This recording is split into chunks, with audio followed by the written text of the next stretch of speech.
On your mark, get set. Let's go.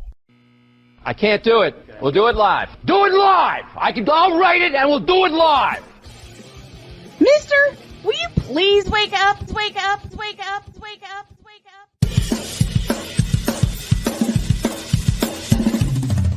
Good morning, Kevin Durant. You should have left California. This bronze sexual upset me in having to bring this teenage idiot from Wisconsin into a sports conversation. Are you really surprised that the Cowboys are giving up on Ezekiel Elliott? Whoa. Hell no! Well, no one cares about baseball. Bitch, are you for real?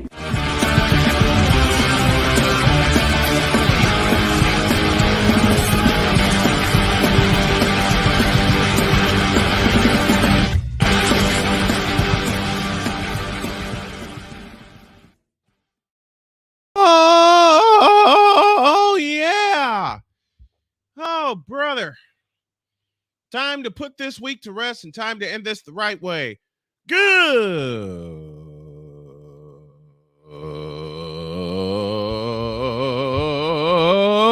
morning.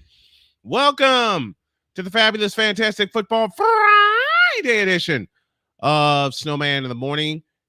Glad to have y'all with us. I will be here for a very short time. Something has come up with Jody, and I need to join her in Indianapolis. But y'all will see me. You will see Cole. You will see the rest of the crew. They will handle the show the rest of the way. A big welcome to those of you listening. I forgot. Big welcome to those of you listening on WIRUDB in Chicago. Big welcome to those of you listening on SM Sportsnet and SM Sportsnet 2, as well as WLEO 26.7 in Baltimore. A welcome to those of you watching on CSTV, and those of you that are listening to that are watching us on the BS3 network. No Sam, no Ben this morning. I completely forgot. But there's just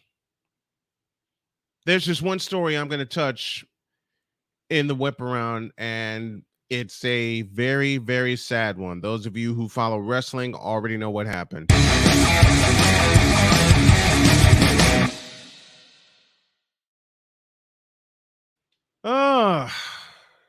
This is going to be tough for me to read and for me to talk about, but it must be done. WWE superstar Bray Wyatt, who fascinated wrestling fans with his dark persona and brought the highly praised The Fiend character to the ring, died Thursday at the very young age of 36. Chief Content Officer Paul Levesque, aka Triple H, announced Wyatt's death on social media. Triple H said, quote, "Just received a call from WWE Hall of Famer Mike Rotunda, who informed us of the tragic news that our family member for life, Wyndham Rotunda, also known as Bray Wyatt, unexpectedly passed earlier today. Our thoughts are with his family, and we ask that everyone respect their privacy at this time." A third-generation wrestler, Wyatt joined WWE's developmental brand NXT in 2010 under the name Husky Harris. He went on to be a part of the Nexus faction that feuded with John Cena.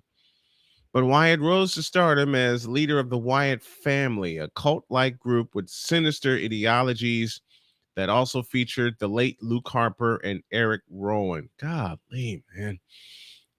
The faction became a hit with fans. With their entrance, the lights turned off and the crowd shining their flashlights, giving a backwoods feel to arenas. Being among the best in WWE at the time, years later, the group added Braun. Yeah. After the Wyatt family broke up, Wyatt debuted the Firefly Funhouse, which were a series of clips aired in a children's style program with Wyatt portraying a happy, fun character with some diabolical moments sprinkled in. Soon the evil would take over Wyatt, and in the ring he debuted the Fiend wearing a demon-like mask with red eyes. And the reason, a heart attack at 36.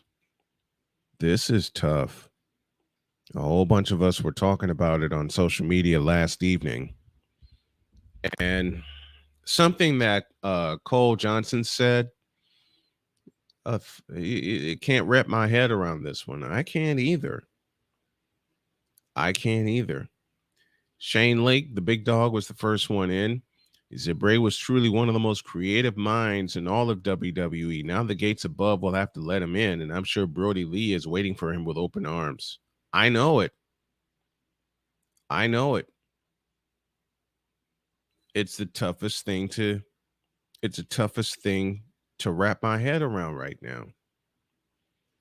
It hurts because there was so much they could have done with his character, and I was waiting for his return. I hope he and Brody Lee are chilling in heaven, creating the Wyatt family up there. I concur, Victor. I concur. A Pizzle joins us from Florida. He says he could turn any angle, whether the feud was a good one or not, into gold with every inflection from his promos. Wrestling suffered a huge loss yesterday. R.I.P. Wyndham Rotunda, a.k.a. Bray Wyatt. Yeah. All of that entire sentence and then some, Pizzle. All of that and then some. As Zelina Vega said in her IG post, fireflies fly forever. Yeah, they do. I'm going to have a sip of a toast in his honor. This is French vanilla iced coffee. That's the brew for today. This is for Bray Wyatt.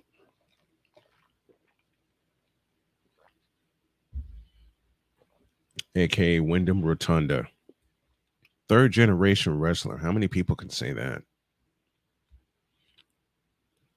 How many people can say, man, oh man.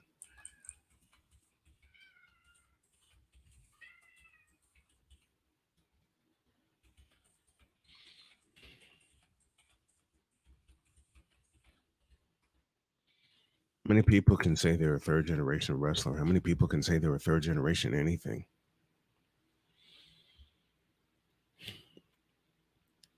What's sad about all this? Dude was my age. Exactly.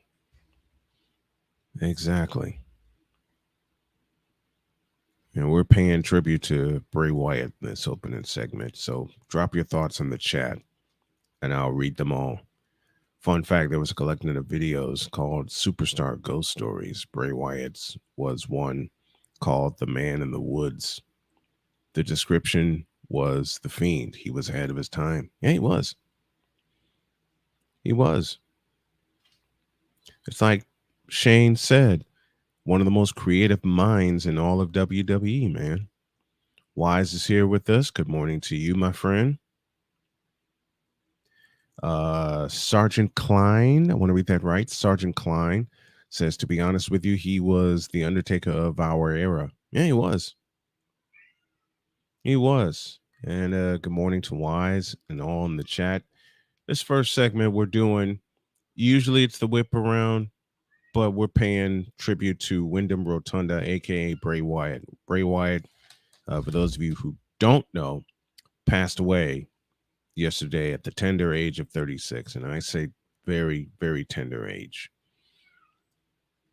Very tender. He was just starting. Do y'all believe? I think that's Pumpkin behind me. Yeah, that was Pumpkin. Do y'all believe that it was? I don't have any thoughts right now. I don't have a thought right now. I'm just so sad for him passing away at 36, man. And then couple this with the fact that Terry Funk passed away on Wednesday. It's eerie how wrestlers pass away are very close to each other. Terry Funk passed away, and a short time later, Bray leaves us. Yeah, it's a tough week. Thank you, Wize. It's a tough week for pro wrestling. Very tough week. It's just not fair that superstars leave us when they're just discovering their prime. Now here's Cole Johnson here with us this morning, back from his safe travels. Glad you are back in one piece, sir. And thank you. You hear Pumpkin in the background mourning the loss of Bray Wyatt. He was come here, Pumpkin.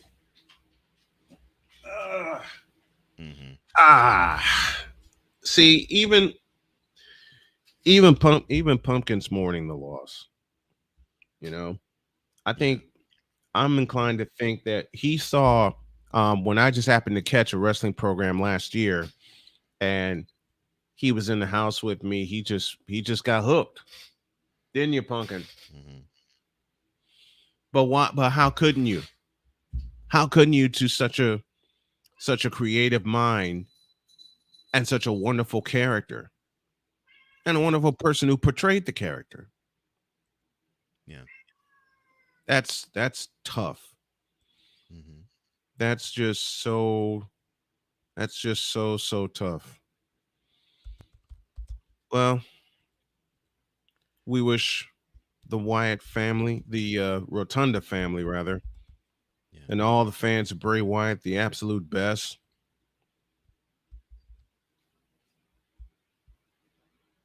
And the same with the Funk family. And I remember Terry with World Class Championship Wrestling. That's who got me.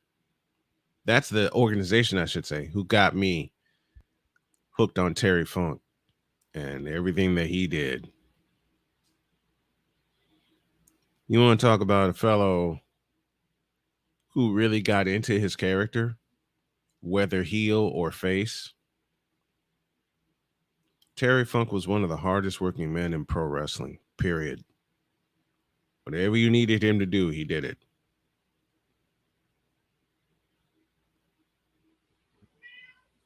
And now not only is he gone, but Wyndham Rotunda is gone. Well, as said, we have nothing but our prayers and condolences and best wishes for both families. Because to lose a legend and a growing superstar in the same week,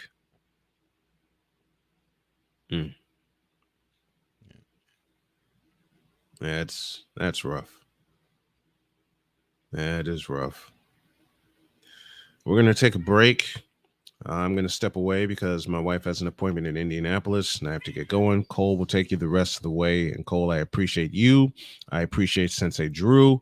I appreciate Wize El Jefe, especially my wife Jody, because I got to get my head on straight, simply put. So Cole will be back after the break, and I will be back with y'all on Monday. We'll be back. This is Snowman in the Morning.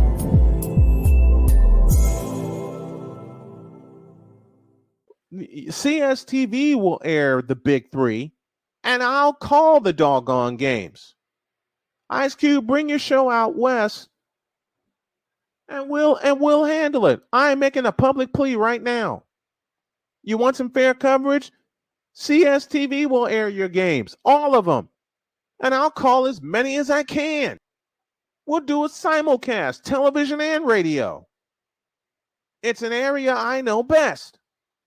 Television and radio. And yeah, I'm putting it all the way out there. So you know what, Ice Cube? I'll make this plea right now. Me, a small-time YouTuber, a small-time broadcaster, according to a lot of people, which I don't listen to, put your games on CSTV. Put your games on CSTV. Give us a little funding, and we'll do the rest. Where sports is the base, life and fun are the results. This is the Brian Snow Show.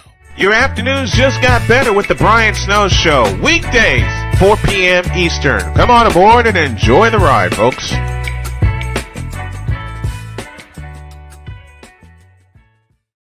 This planet has been great to me. It's given me gifts that I can't even explain. It's given me adventures and memories I'll never forget.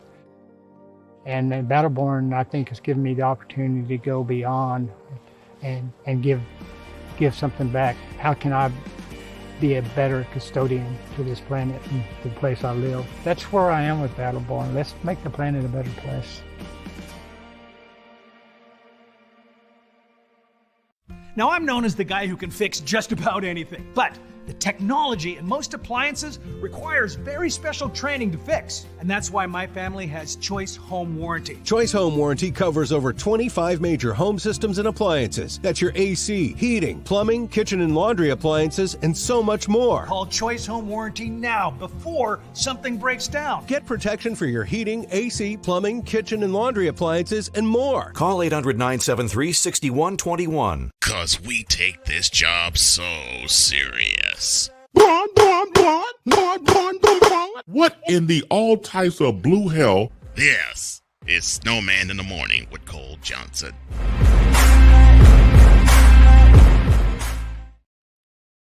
Back with you the rest of the way. I am Cole Johnson of Go Sports with a Z, along with Divorce, Revelations, Mentality, and other shows too. In fact, I'll be doing another show very soon.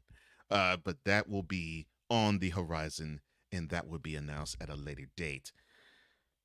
All right, so it looks like we're going to have to do some audibles, but we're not going to do that right now. We're going to touch on the NBPA. Now, when I say those words, NBPA, of course, that's the labor union of the players of the National Basketball Association. And they feel as though they need to, how can I put this, rush to the aid of one James Harden, because last week he happened to say that, how can I put this, how can I put how he said it? He happened to have said something to the effect of, quote, Daryl Morey is a liar, and I will never be part of an organization he's a part of. Let me say it again. Daryl Morey is a liar, and I will never be a part of an organization that he is a part of. Close quote. So, of course, Mr. Harden got fined $100,000 by the NBA, basically for talking ill to an NBA exec. And earlier this week, the league announced that they made the decision to fine Harden because of it. And here we are now. And the Players Association is like, we're going to file a grievance because we don't think Mr. Harden violated any rules. I mean, let's put it this way, and they did put it this way in a statement that they released earlier this week. Quote, we respectfully disagree with the league's decision to discipline James Harden for recent comments he made, which we believe do not violate the rule against public trade demands. We intend to file a grievance and have the matter heard by our arbitrator. Close quote.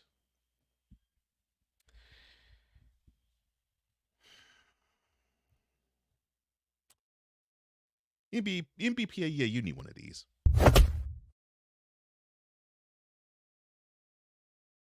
This man had the audacity to call out an NBA exec, the one that has actually been the reason why we are turned away and are repulsed by the beard. Because he said that he didn't want to work with Morey any longer and called him a liar. Let me see. What is that called? That word is called, slander. This wasn't a trade demand that he was making. He was performing slander to an official. No, not referee. I'm talking about an executive. Executive to the NBA governors, owners. That is not a trade demand. What is a trade demand would be, okay, I want out. But you see, the thing is, Mr. Harden knows how to do this because he has been well versed in finding a way to get out of trades. I mean, since 2020. I mean, he did it in Houston in December 2020. He did it in Brooklyn in February 2022. He's having a harder time doing it here because, and the thing is, this is why I laugh at youngins today. He's having a hard time doing it here because Mr. Morey wants to find the right trade partner or trade partners. You see, youngins don't study history. He should have seen by how he treated Ben Simmons when he was a part of that trade as to how Morey gets down in trades. He's not going to let you go for nothing. He's not going to let you go to where you want to go and get zilch in return. No. He wants to have quality in return. So he's going to bide his time. He's going to be patient. He's going to wait. almost sound like Stephen A. Smith. Just be patient. Just wait. Just wait. Just wait. They will not let you down. What can go wrong will go. No, I'm not talking about the Cowboys. No. He's being patient. He's waiting. He wants the right deal. And that is what an exec should want. In fact, that's what an exec should desire. They should want to have the right deal come across their table at the right time. And let's be honest, NBPA. Harden is what, 33? Harden is now in a situation where he was the point guard for the current reigning defending MVP in Joel Embiid.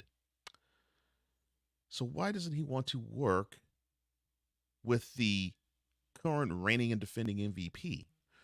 I find that to be very difficult in understanding that. Oh, well. It's not meant for me to understand. What is meant for you all to understand, NBPA, is I get it. You're trying to fight the power. Well, there's no power to fight. This is a personal grievance between a guy who had a petulant outburst in public against a president of basketball operations of a team that he wants to get out of. And he's not understanding that Morey is going to do his darndest, do his best, and be as patient as he possibly can be to get the deal that he seeks, that he wants, that he desires, and not a moment sooner. And you know what? Bravo and good for him. I'm glad that he's taken that tact. Now, Mr. Harden, I'm sorry that you, amongst other things, like come up smaller than Mini-Me in Game 7.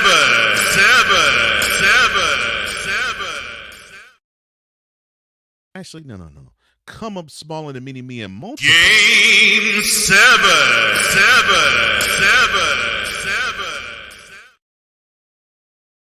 That you cannot embrace the fact that you are no longer the number one option on a team.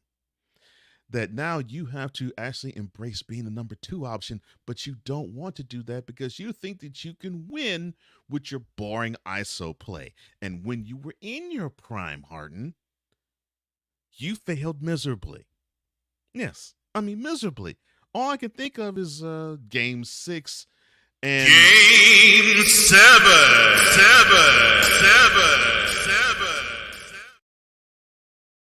5 years ago, that beard choked. And then 4 years ago, not even in a Game 7.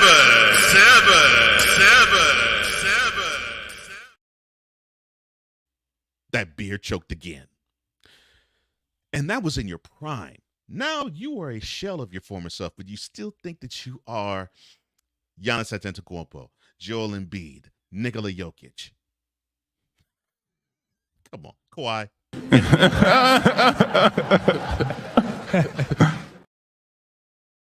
And I get it. The reason why you want to be on the Clippers is because the guy that you just saw in Kawhi Leonard, he normally spends 4, 5, 6 months at a time on the bench. So you understand that, okay, so he's bench Britain most of the time. Playoff P, Paul George, he's sometimes bench written too. So you'll get a chance to be the number one guy. There's your former teammate on 2 teams, Russell Westbrook, who probably will fight you to share that load. But you feel that this is an opportunity for you to be the number one guy on another team. And how can I say this in the right way?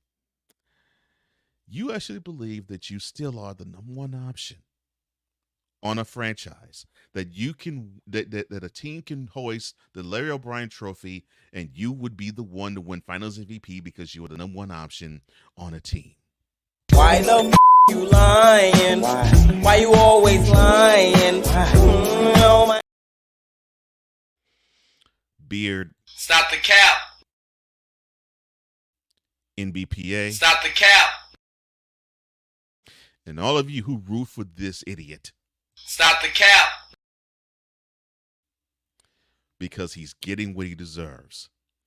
He was put out there, nobody bit, and now he is upset that his value has sunk faster than a pair of 60-year-old breasts.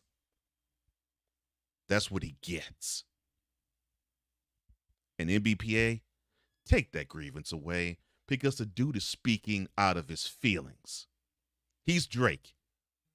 He's Drake right now. He's Drake. Daryl, do you love me? Is you riding? That's what he's doing. That is what James Harden is doing. So get off Drake's tip. Get off the Beard's tip. And let those two work out the situation that they need to work out. It's that simple.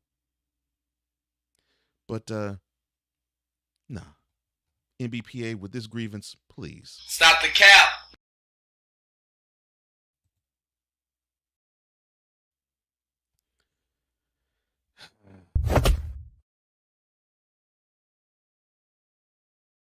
To the Fanatics Feedback Zone before we take our next break.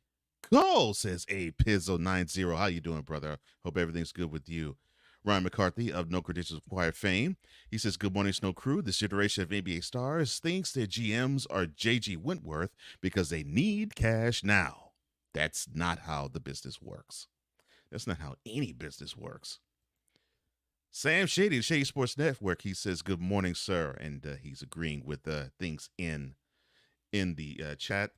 And Ryan also says, "Look, also, does anyone find it odd that Harden said those comments in China where they viscerally hate Daryl Morey for his comments about Hong Kong a few years back?" No, I don't find it odd. But I'm with you, Ryan. I don't either find that odd. Oh, Dirty Dom. How you doing? It's good to see you. I hope everything's good with you. And do me a favor. Make an honest woman out of mommy. Now, when we return, we're gonna go off the board a bit. We're gonna take it off the rails, and I gotta bring somebody special in to do the deal. Mentality will be on Snowman in the morning right after this. This is Snowman in the Morning.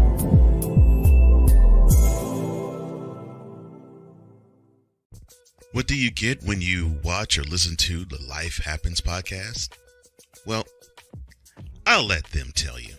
Kim and I are both ministers of the gospel, and what Life Happens podcast is a beautiful balance by simply taking our spirituality with real life and merging it together to create a beautiful balance. And that's what we do.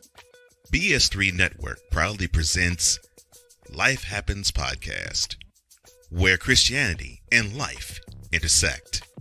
Live every Wednesday at 7 p.m. Central.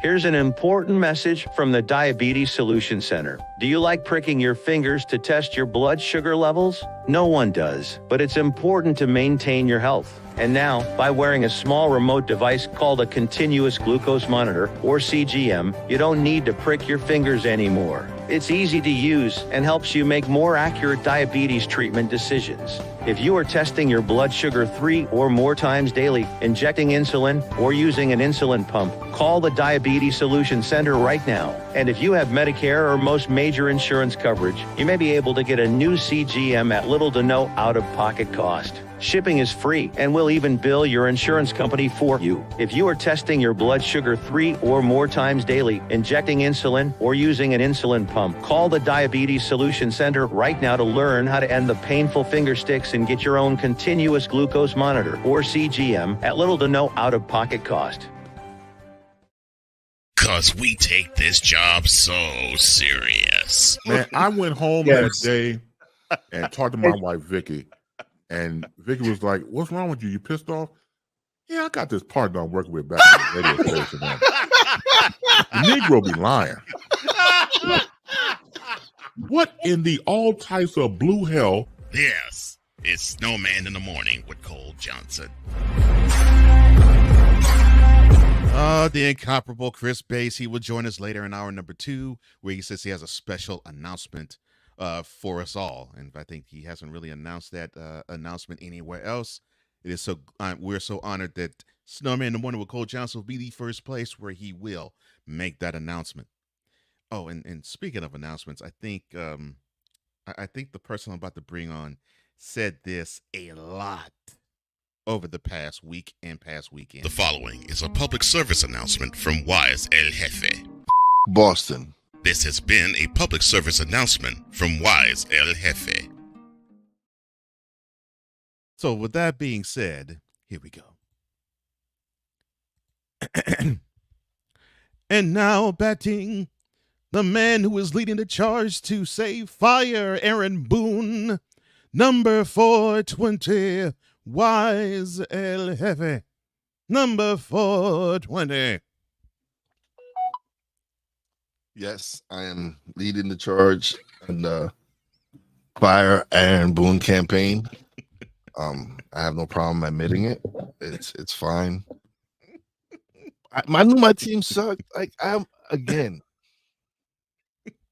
getting confused. Like, yes, I am a fan, but I'm not a fanatic. Like, I'm not gonna live and die with my like. If they lose, my life still goes on.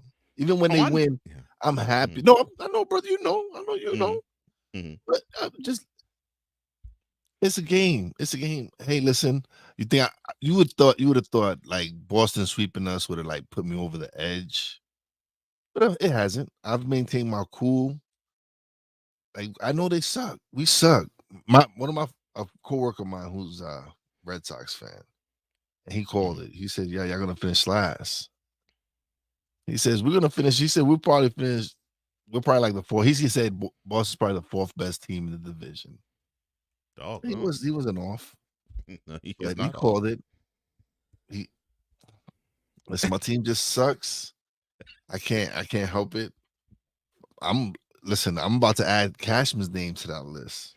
I've been hearing there's a few people who want to add Brian Cashman's name to the fire. Yeah, I would love to see the captain back. If the captain comes back as GM and bring along, I don't know, maybe hire Mattingly or even Posada. I even take Posada as the manager. Jorge Posada. That wouldn't be a bad former Yankee to manage a team. Yeah, listen, bring back the old team. Bring that energy back and let's find something, because whatever the they're late doing, 90s, early 2000s team. Yeah, it's not working right now, man. Yeah, it's not. It's unfortunate, and I'm thinking, just in, I could joke all day with you because I'm just joking, but all joking aside, I've been feeling that energy about the Yankees probably since May. That it's like, this just ain't it. I mean, Yankees fans like you who are knowledgeable and real about your team, you're like, no, this isn't the team. Bro, we have and I've been no feeling left-handed that a bats. long while up for you all. we have no left-handed bats. It's a right-handed heavy lineup. You're not going to win with that. No, If you can't break up these righties, you're not going to win with that. And then you have a short right field porch. Why wouldn't you want a sweet singing? I love Anthony Rizzo. He was a great player in Chicago, but he really hasn't done much as a Yankee. It's time to start. Listen, it's time. Like, I'm happy with the production I'm even getting from Anthony Volpe. He's showing that he belongs in the big leagues. He's just gonna get better. We have a bright future with him. Just start bringing up these young players and let them start playing. See what they got. Yeah. If you look at the Braves has their nucleus is to last for the next 10 years. They built an organization. They built the team from within. Added a couple of key components, but they mostly built was from within. Any of the teams you're seeing now, the Astros, they build a core nucleus from their minor league system, and then they brought in key free trades for Verlander, the trade for Cole. Then you just add these pieces of established veterans. So the blueprint is there. And the scary part is that's what the Orioles are starting to do now. And the Orioles are a prime example. You add a veteran like Aaron Hicks, who has won in New York. Yep. Bring that attitude. You got a veteran presence. You bring another couple of key veterans in, and look what the Orioles are doing. They built their core. Now they're trying to find the right free agent pieces to match with the core. And for the Yankees to be in that division with such a sound core with the Orioles, the work is going to be even tougher for them. We haven't even touched the Blue Jays. They're still young. You got Junior, you got Vlad Jr., you got Vlad Jr., Bichette, you got Springer out there. You got some players, and it's not like the Blue Jays are trash. They're pretty good. No, they're good. Yeah, they've just been hit with injuries. Otherwise, I think they probably would be almost up there with the Braves and the Orioles battling for first place in the AL East. And the Rays have been scuffling. Yeah. That's why the Orioles have been able to do what they're doing right now.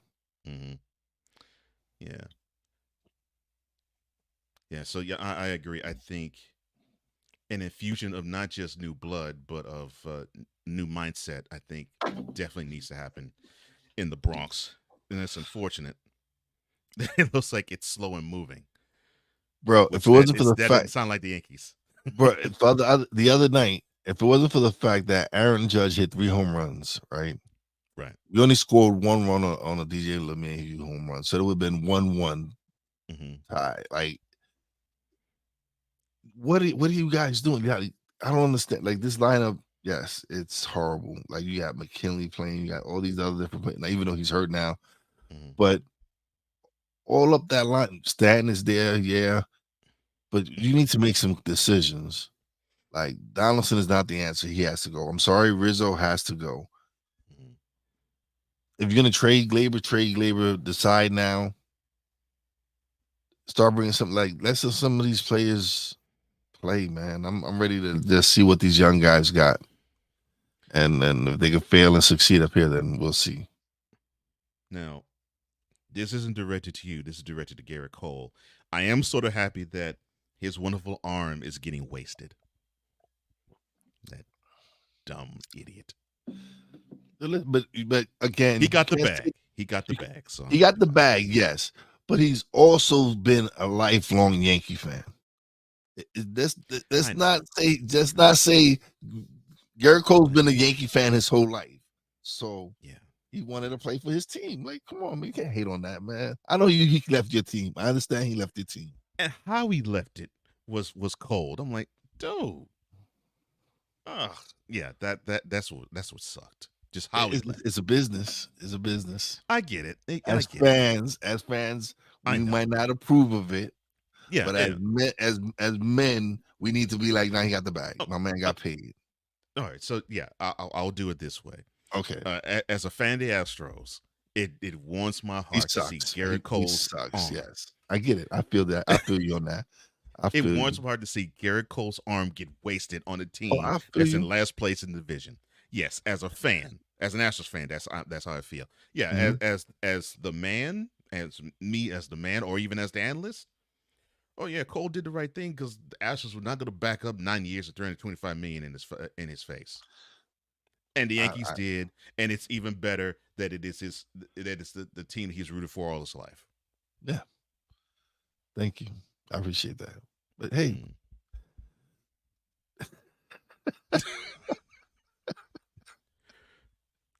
I had to say that. I'm like, man, Garrett Cole, I'm loving it.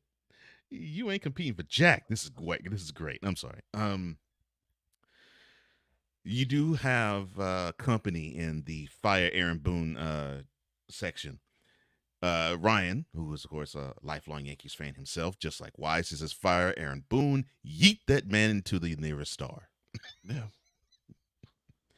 He also said that to add a little more truth to your fire, he says Stanton was an all-star in Miami.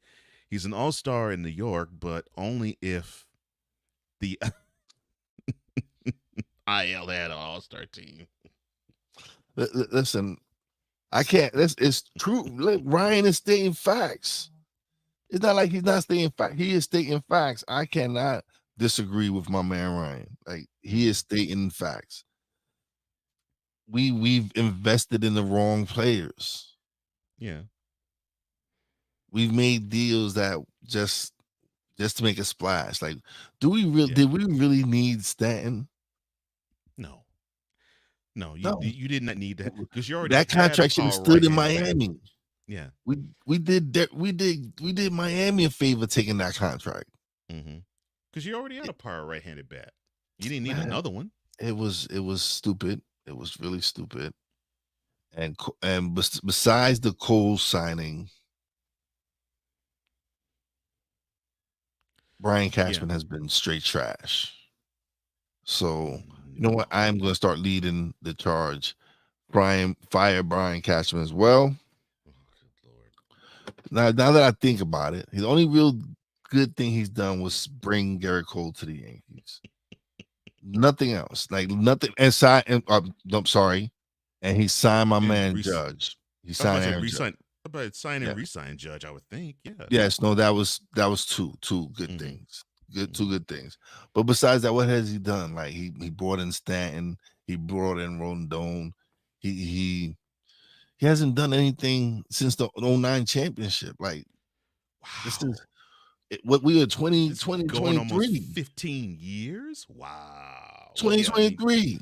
Well, it's true. It's been 14 years since they've last won a World Series, and they're not going to win it this year. So it will be next year. It will be 15 years. All right. Like, you've had, like, Brian, I appreciate what you've done in the past, but it's what have you done for me lately? Y'all remember that song? Yeah, what have you done? Like Janet Jackson, what have you? Yeah, like what have you done for me? Like nothing. You've brought nothing to the table. We've still been fans that the stadium be packed. People still go to the games. Whenever they go on the road, people still come out to see the Yankees. So they making their money. Yeah. They're still an attraction, no question. Aaron Judge jerseys, top sellers, you're making your money. But you're not putting a winning product on the field. No. Not by Yankee fan standards. Well, actually, now it's not by any standards, considering that. Well, I guess we could talk about this. So your beloved team has gone on a losing streak, the likes of which we haven't seen in over 40 years. Well, they stopped it the other night. I know they stopped it, but I mean, no, it was horrible, man. It was horrible. But during this stretch, and I know it had to be difficult because I haven't heard you say anything about this. The fact that in that long stretch, you got swept at home to the Red Sox. Now, how does that feel in going into the future? Do you have hope in terms of, okay, this has to be rock bottom for us and it could stop and it can change? Rock bottom for me. It's rock bottom for their ass, not me. I'm not the one playing and losing. I'm just a fan. I'm gonna go on with my life. They need to shape up. Like me, I'm happy. I'm like, listen, you guys, we get them next year, guys. I'm on past that, man. Yesterday I did a Giants show. I did a feature on a show, and I was previewing my New York Giants. I'm on to football season, baby. Like y'all be the season, like I don't care. The season's over. I'm on to the next one. Oh Lord, he says it's about the NFL. Bro, yeah, listen, my Giants. It's about that Daniel Jones, Darren Waller connection. It's about Dexter Lawrence ruling in the interior defensive space where no one can run on him. I'm excited. Let's just say I'm excited. People are they're gonna. Don't worry, man. Listen, I'm gonna be handing out some receipts at the end of the season. That's all I know. I will also D Willie. That's you. Yes, I'm talking to you, D Willie. I am talking to you, my man. I'm going to remind him that you said that the Giants will begin the 2023 campaign 1-7. No, listen. D Willie, yo, you my man and all, but yo, like that's like it's on site if I ever see you, D Willie. It's on site, man. On site. You don't be disrespectful like that, yo. Like I loved how you responded to him though. It says, "Man, I'd like to have what you smoking."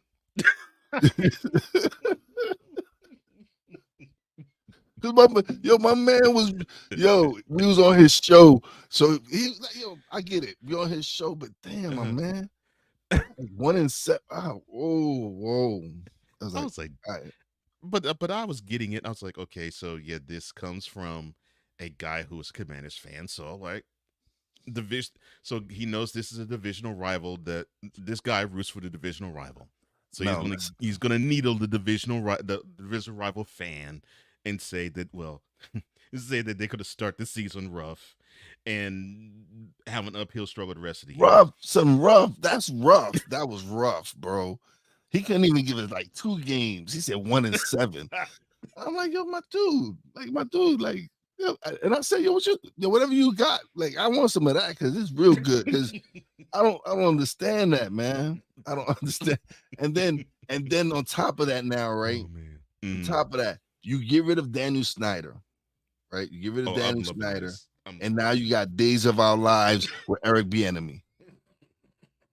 Days of Our Lives with Eric Bieniemy now.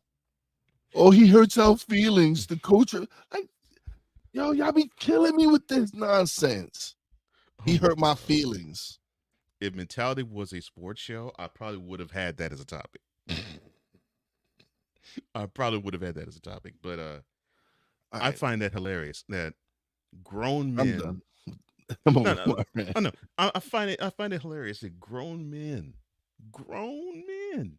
were saying, no, the boogeyman he's treating us wrong. He's treating us unfairly. Ronnie, save us, Ronnie, save us. I'm like, you grown men. You can't make this stuff up, bro. You can't make the way. Oh man. Just some of the conversations I've had. I'm like, y'all kidding me with this stuff. Like,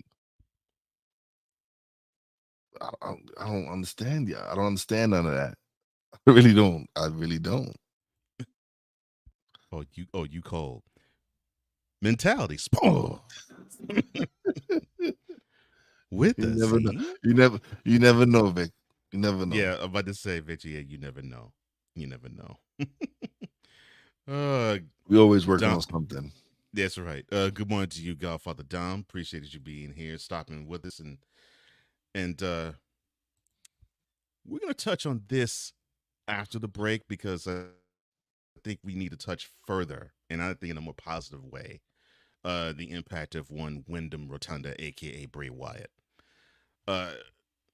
But I'm Lemon Warrior here, so when we on the same, bro. We on the same page. We on the same. We are. Like we are. We always on the same. It's just it's an amazing relationship we have, and it. Cheers.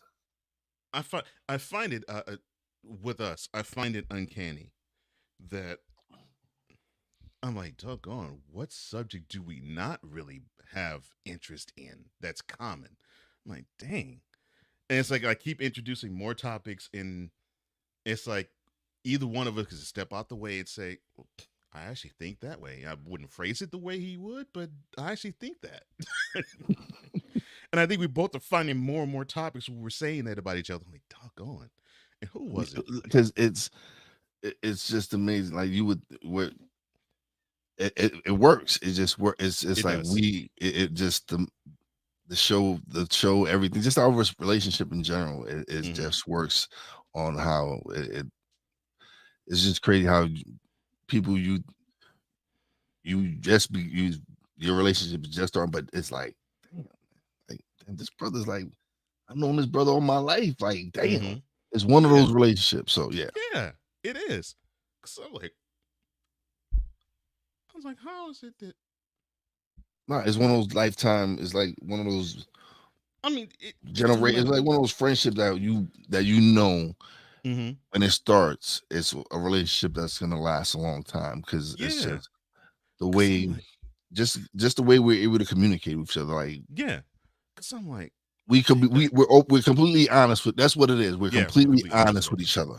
Yeah, we are. Like we've both been vulnerable to, like seriously vulnerable and honest with each other and let each other know and express things, even on our own mess ups. Like when we know it was our fault, we've been able to, like I've been able to go and tell, like, yeah, I did this and this, and it's that kind of, that's when you know a relationship is pure hearted when we're honest with each other, when we're like, yo, man, like, brother, you absolutely right, you messed up on that one. Yeah, you could have done this, whatever. So when you have that type of relationship, it works, man. It's beautiful. Yeah, I agree with you. It's beautiful to know that the chemistry that all of you see on screen, it pretty much, that's how it is when the camera is turned off and the red button isn't lit, because that's just how we are. It's great. It's great that in content from segment 1 of, and I mean, we literally met each other on this show. Doing this show, yeah. We met each other doing this show. So we didn't have like the green room talk before, like, hey, what topics do you like? What are you comfortable talking about? None of that. I mean, when the button was hit to record and we were live and the live stream was rolling, that was when we met. But you know what? I'm good ever since then.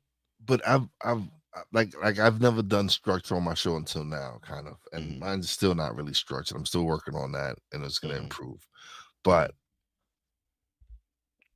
every one of my shows, my guests with questions and all that, it wasn't really structured. It was just me going on and doing a conversation and asking questions. And then I link up with you, and I'm realizing, damn, maybe if I added a little structure and I start learning from you and start on how to really produce a show, it's like, okay, so now it's motivated me to do other things, start more shows. We've had numerous conversations on plans on what we want to, like, that's what I'm saying. Like, yeah, like we've built a relationship where we're talking about, like, all right, this is what we're trying to build. And like, I'm down, and to have, like, hell yeah, like we want everybody, we want to bring in McCarthy. We want to bring all the people that we know are serious about what they're doing and help each other grow and build what did I say? I called it what? I called it I forgot what I called it. Well, I know in other circles you call it a village, but I know that's not what you call it. Yeah, No. I would probably say syndicate or collective or conglomerate. I like collective. I like the collective. I like the collective. That's definitely good. Because my thought is, and I know when I say this, you know exactly what I'm talking about. I fancy us to be like De La Soul, Tribe Called Quest, Queen Latifah, Moni Love, Black Sheep, Jungle Brothers. You know, when they had their collective and they called it the Native Tongue, where they were family, but it wasn't as though it was like Wu-Tang, where you had to be under one umbrella at times. They weren't really under one umbrella. They just got together. They had common interests, but they still had their own personal missions that they wanted to execute. And I think that is what we're forming. And I'm seeing more and more of that, where Ryan has his lane and you have your lane, and Playmaker has his lane. Even Dietz, he has his lane, and Drew has his lane, and I have mine. And we drive down our own lanes, but seemingly we're headed to similar destinations, and we at times hop in the other's car to ride a little further down to that destination. And I love that. And you mentioned you formed more structure when you came up with me. In turn, I actually learned I had to loosen up a little more in front of the camera because of you. Because when I was on Stuck in My Mind last year, I was so taken aback, in a good way, taken aback by how smooth you were. I'm like, doggone. I'm like, man, he's prepared. Then I found out he's like, no, I just wing it. I'm like, what? In the world you wing that? That was just too smooth for you to wing. I don't understand that, but okay, all right.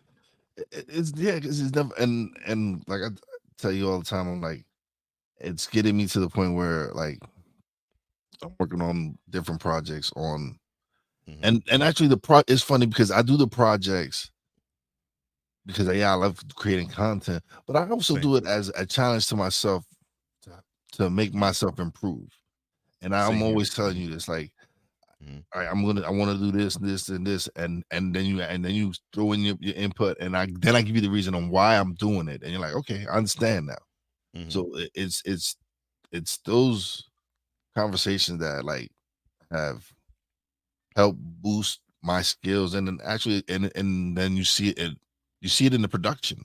You see it in what I'm doing and what I'm doing with Papi J and Wize, and how I'm starting to structure that a little bit more. And that's your influence.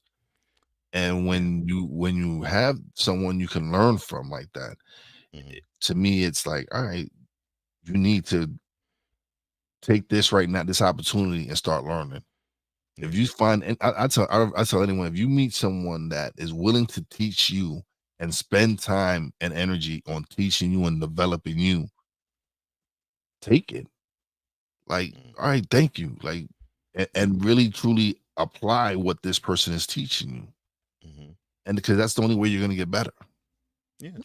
Is building these relationships and then eventually they even these relationships turn to a point where they become confidants, and you're able to have conversations, and there's when you're going through struggles, and where these are the outlets that you express yourself to. Like, this is where you're able to, like, so you don't go in and have a meltdown while you're doing a show, whatever it is. It's more where this is an outlet, like, this is where I can express myself without losing it and being able to open up. So I appreciate our relationship. I am grateful to you because I've been able to open up and have it help me not reflect on my production or on my shows, because we all go through our struggles and all through our issues. But we have each other to help get through this. Yeah. So any other guy, and everybody know I got an open line. Anybody cool's reach out to me. These are relationships you build. And another one. Cool. I want to let all y'all guys, anybody in the chat, know you need somebody to talk to, hit me up. Send me a message. What up, Wize? How you doing? Just wanted to shoot the shit, whatever. I'm open. I love all you guys. I appreciate all you guys. And I tell you guys this all the time. That's why I appreciate the moment that Cole gives me to talk and express to. Sometimes we got to keep it real and be able to communicate with you guys and let y'all know that we appreciate what you guys do for us and how you inspire us to create the content that we do. Because without you guys, it just wouldn't work. Yeah, I agree. And for those who want to actually talk to Wize, it's worth your while. One of the biggest hearts and one of the soundest people that I've ever met in my life. And I'm not saying this because we're recording. I'd say that anywhere. You can message me, you can DM me. I'll say the exact same thing. And I'll extend the same olive branch. I'll extend the same red carpet. I mean, if you feel the need to talk anything, it could be content, it could be personal. Doesn't matter. Doors open, my ears are open. Because sometimes it is about content. Sometimes you're like, damn, I'm stuck on a project. Maybe if you got somebody else, you like, damn, Wize, I got an idea. I'm stuck on this. I'm more than happy that anybody know if they've reached out to me for any help on any part. I'm more than willing to help anybody. There's no question. Yesterday, like I did this show. I didn't know the gentleman who sent me the link, but he was connected with Cool. And since Cool's my man, you my man. That's how I approach it. Like, if Cool is telling, like, Cool's my man. If Cool's sending you to me and telling you, yo, send this out to Wize. Yeah, then it's cool people. I ain't gonna be like, nah, I don't know you. Nah, man, my man, Cool sent you. All right, let's do this. Yeah, you verified. Yeah. Mm-hmm. That's how it go, man. That's how you build these relationships. Is hey, listen, this is my man here. He good peoples. Once you get this, it's crazy because it's not hood stuff, but it's stuff like you grew up with. Like, this is good people's here. You mess with good people. That's just that's where I come from. That's the school. That's the mentality I come from. Yeah. Yeah, and I guess that will conclude the episode of Mentality Sports. And another key ingredient to our relationship is humor, as you can tell. I like that. That was good, though. That was good. Thank you. Because it was the Bray Wyatt situation and everybody, but like how you said, like, now we have to celebrate his life, and appreciate the good, because you know me, you know my story, you know everything I've been through, and when it comes to loss, when my wife passed away, she wanted music played. She didn't want no one sad. She didn't want no one dressing like in all in black. Like, I was in a nice white. Oh, she didn't want you to dress in black. No, she wanted to celebrate her life. She wanted music, and she didn't want no sad music. She wanted salsa music that she loved. That she wanted that, and like that opened my eyes to, like, yeah, she's no longer here, but she was like, but celebrate me. Like, don't celebrate that I'm no longer here, but celebrate the moments that y'all did have with me. And so to be able to recognize the moments that we've all had with Bray Wyatt, a lot of us with Terry Funk, experiencing Terry Funk as well. Let's celebrate their life. It's a sad moment, but let's make it let's have a celebration. Yeah. Not that they're no longer here, but what they've brought to the table and what they've brought to the community. Yeah. And we'll talk more about that, because that's what we will do on the other side. We'll do a reset and probably begin hour number 2. Of course, you don't see Snowman, but this is my mentality brother, Wize El Jefe, joining me, the other half of Snowman in the Morning with Cole Johnson, and the other half of Mentality as well, Cole Johnson. We'll be back right after this. This is Snowman in the Morning with Cole Johnson.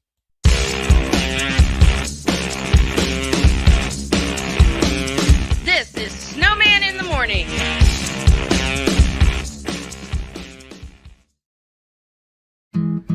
Where did the time go? I don't know how I got here. You've done the hard part. You quit smoking. Now do the easy part and get scanned for lung cancer. If you smoked, you may still be at risk, but early detection could save your life. Talk to your doctor and learn more at savedbythescan.org. If you talk, they will hear you. We all want our kids to grow up safe and healthy. So we show them how. And we tell them with honest conversations that let them know what we expect. Not just one time, but every chance we get. That's especially important when it comes to alcohol and other drugs. Kids not only need to know the dangers and how to avoid them, they need to hear it often from you. And when it comes to pain medications, opioids, they need to know that they should never be taken without a prescription and never shared with friends or family. It's dangerous and illegal. So talk with your kids and guide them through the challenges of growing up safe and healthy. Because when you talk, they hear you. For more information about talking with your kids about underage use of alcohol and other drugs, visit underagedrinking.samhsa.gov. So tell me, you can do it if you try. He was only 58 years old when he passed away. That outcome could have been different. Colorado happens to be one of the worst states for radon levels. It's in our ground and it seeps up. The more you breathe radon, the more chance you have of DNA being hit and the cell mutated. The EPA estimates 22,000 lung cancer deaths a year caused by radon.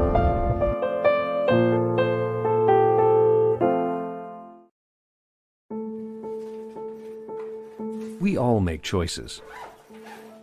When it comes to alcohol, kids make choices whether to drink or not. Bye, Dad. Bye-bye.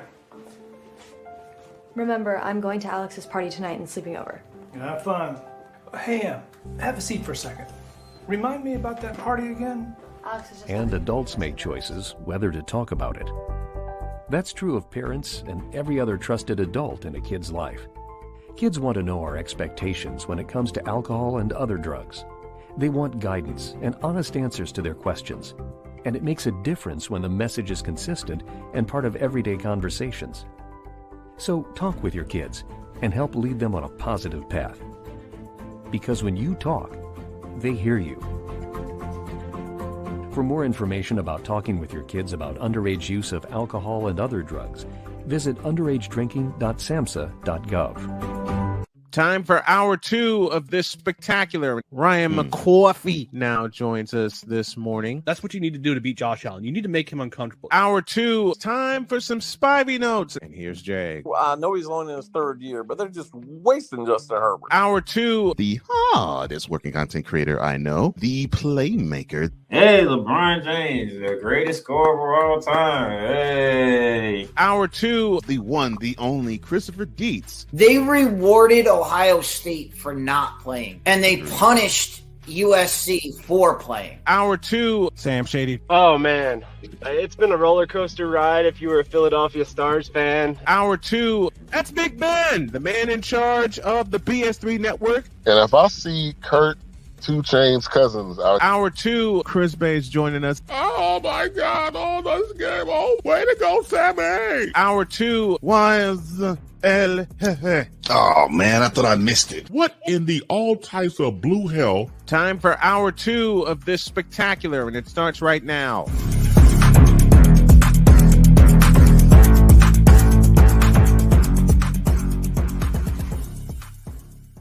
Welcome back to hour number 2 of Snowman in the Morning with Cole Johnson. I am Cole Johnson. That is not Brian Snow, a.k.a. Snowman. That is my brother Wize El Jefe, or your boy W-I-Z-E. Yes. And yeah, before we do get onto the celebration of Bray Wyatt, I do have to say that I have come to really enjoy more and the progression of growth with Papi J and Wize El Jefe. I mean, it's great that y'all, y'all, of course, have chemistry, the likes of which not even we have that type of chemistry. And I know that. Although our chemistry is the bomb. I mean, you've known each other basically all your lives. So, yeah, he's known me since I was born. So, yeah. Yeah. So, yeah, that would be, that chemistry would be a wee bit closer. But in terms of a show, I'm loving the fact that you all are finding your path and your road to and both of you doing this. I'm seeing sort of walking that fine line between information and entertainment. And yes, And I'm loving that neither one of you step on each other's toes. Both of you give each other flowers, and I'm like, doggone, this is becoming a really good show. And it became exactly what I thought it was going to become when both of you would actually give each other the room to be yourselves, which I knew that was going to happen. It was just a matter of how you're going to do it on that platform. Yeah, and that's with anything. Like we've always been, like I said, that's my nephew, but he's more like my brother. So yeah, it's weird. It works because I always compare us to the Odd Couple.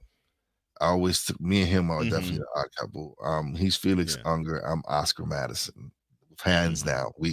I will admit that, hands down. And so it's just the dynamic works because we can, just like our relationship, it's built on being able to tell each other, like, yo, you messing up. This is what I see you doing, and you can't take offense. You can't take offense to it because they're coming from a place where they love you and they want to see the best for you. So when you have that kind of relationship where you can just purely be honest with each other and be like, you can call each other out without one getting in their feelings, right? And that's some of the problem now, where people get into their feelings and can't accept criticism, or can't accept that maybe your point of view isn't always correct. It's your point of view, and I respect that, but maybe to you it might be that you're correct, but I might see it a different way. Yeah. And when I look at the two of you, I'm reminded of, you remind me of a cousin I have, and we have that similar type of bond where, we're first cousins, yes, but we're more like brothers. And whenever we get together, no matter what it is, and our common bond is music. Whenever we get together, and it could be whatever family function. Whenever we get together, bam, it's like we have not lost time or track of each other, and it's like we picked up where we last left off of the previous conversation. Yeah, and that's the vibe I see you two have, and it's just beautiful to watch. And it's beautiful to watch. See it actually come together with content. Like, wow, this is great. This is great. I know this is like an uncle nephew type of bond in familial terms. Yeah. But yeah, with my eyes, it's two brothers, and I sort of understood that from jump. But it's great to see it, and kudos to both of you for all you do, because you both are awesome gentlemen, man, and you both. I hate to say to a lesser degree, but I only say it from the standpoint of I've talked to you a whole lot more than I've talked to Papi. But both of you have influenced me greatly, and I appreciate the both of you being in my life. So, man, thank you. Thank you. You received the book, right? Yeah. I forgot. Yes, I got the book. Okay. And man, the brother's deep. That's all I have to say. The brother's deep. I mean, how his mind works, and I've always loved it. I got a chance to understand how his mind worked when I interviewed him for Revelations. And I love how he thinks when it comes to life, and I love the fact that you see this exterior that's stern and that's tough, but when it comes to people he cares about, I mean, he is so warm, and I love that about him. And you can go back and tell Papi this. I love that about him. That I'm like this guy. If he loves you, you see the warmth exude from him. Oh no, people have been like, yo, why are you always angry? And I'm like, he's not angry. He's not. Yo, y'all don't realize that he's not angry. No, he's not. He comes off with that, but I'm like, I don't. To me, he's not angry because I know him and I know who he is. But everybody, when we first started creating content, when we first doing his show, like, yo, your man is cool, but he always angry. I'm like, nah, he's not angry. I say, look at that passion. He's very passionate. He's extremely passionate, but angry, no. No.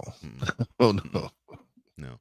I've noticed. It just comes out as it just comes out as he's angry, but Yeah. He's not. No. And I love it. I'm like, man, this is a warm, thoughtful guy. I'm like, wow, okay. There's a lot to him. And it's great to understand that. And it's wonderful to be respected by him like that too. So Yeah, no, he loves you. He loves you. He loves you. Like, yo, he the other day, he out of nowhere, he sent me a clip out of the blue, bro. Out of the blue. He sent me, says, yo, mentality. Yo, you ain't cold, man. You ain't cold. That's all I gotta say. that was all the audio, yo. And that was man. and it was a message out of the blue, like what? And I understood what he was saying, though. I knew what he was saying. I'm like, I know, yeah. And he you loves relaying to me, I mentality. understand what he's saying too. Yeah. And with you saying to me, I understand what he's saying too. Wow, that's awesome. That's awesome. I'm glad that what we're doing hits him deep. Because to me, my goal mentality, I hope, is that it touches guys like him, where it's like, okay, I feel seen. This is me. Those two are representing who I am. I want those. I love those reactions from guys. And we get that a lot. We get that a lot. We do get it from like a lot of people we know that they'll be just hit message you. They'll put both of us in the chat. Yo, the episode. I'm like, you put your foot in it. Like, yo, we just being us. we just do us, man. That's the great thing about our chemistry is just I don't know how many times we got to say this, but he just tosses it up there, and oh really? That's what I love. Let's do this. I mean, it is straight up a content version of I'm Magic, and I'm treating Wize like he's James Worthy. It's just yeah. I'm throwing no look passes and alley oops all day. all day. Yep. But yeah, I had to pass those flowers to both you and Papi J, because yeah, that brother there, man. And I told you this before you started, Papi J and Wize El Jefe. That brother there, I think he has the ability to be an absolute content creation stud. I really believe that. I really believe that. Yeah, I think I go. Oh man, he goes off. He goes off. Yes, he does. And this is his latest thing. I'm not gonna promote. I'm not gonna say what is his latest thing, but just know that black people, he's not really happy. He knows y'all secret, man. He knows y'all secret. And that's another thing. He's not stereotypical of, okay, so he's this. No, I want you to know he's pro man, but this is what he says. He came up to this. He said to me the other day, I'm a feminist. I said, man, how can you be a feminist if you pro man? He said, that doesn't mean I'm not pro man. He said, but I'm a feminist too. He's right. I'm like, man. He's right. I am too. Get out of here with that. I'll admit that. I am too. But then he goes, black people, he says, you know what the problem with us black people are? He says, we hate black people. I said, but ain't you pro-black? He says, I am. But I state the facts. I'm like, oh my God. He's like, you black people, we our biggest problem. We hate each other, and that's the issue. And he ain't lying. Take this back to Papi J. You can say Cole Johnson said this, and say he is my boy for life for saying the truth right there, because I do believe black people hate black people. I believe that 100%. And if you check out the latest episode coming out today of Papi J. Drop the mic on that. And you will see what I mean. My boy goes off. Yeah, listen, I let him. I do for him what you do for me on mentality. Like I've noticed that. I was like, okay, so he's being me on Papi J and Wize. He's just throwing lobs to Papi. I'm like, oh, okay. Oh man. But nah, man, we're blessed to be able to do this, man. I'm blessed to be able to do this, and And listen, celebrating Bray Wyatt, this is how Yeah. you celebrate him: is having laughs, is going on. Yes, he's no longer here, but Which is to be sad and be down. Nah, we here to we're gonna laugh and celebrate. We're still gonna be ourselves because we still have to continue to live and move on. Yeah. But that doesn't mean we celebrate him any less because we're not being sad. No, we're being joyful for the life he's led, for the life he did live, and that's it, man. Listen. Yeah. And you know, for me, when I think of Bray,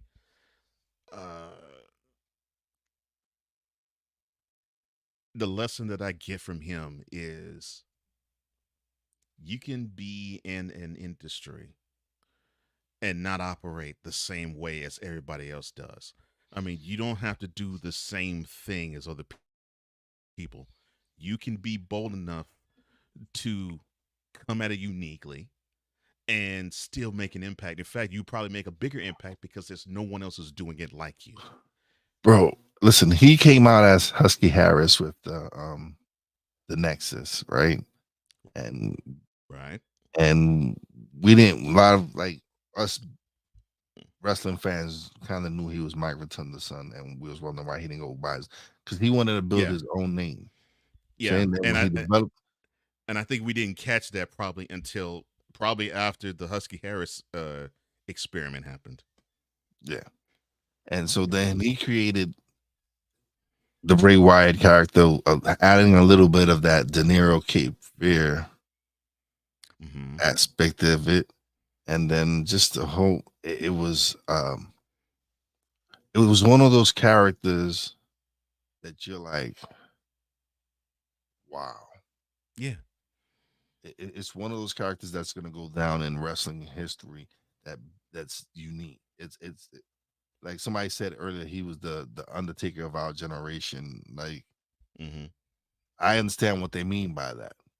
But he had that character that, yes, it was that supernatural element to it, but he played that well. So even when he switched to the Fiend, and then the Firefly Funhouse, he did what the Undertaker did with the character, how he evolved them multiple times.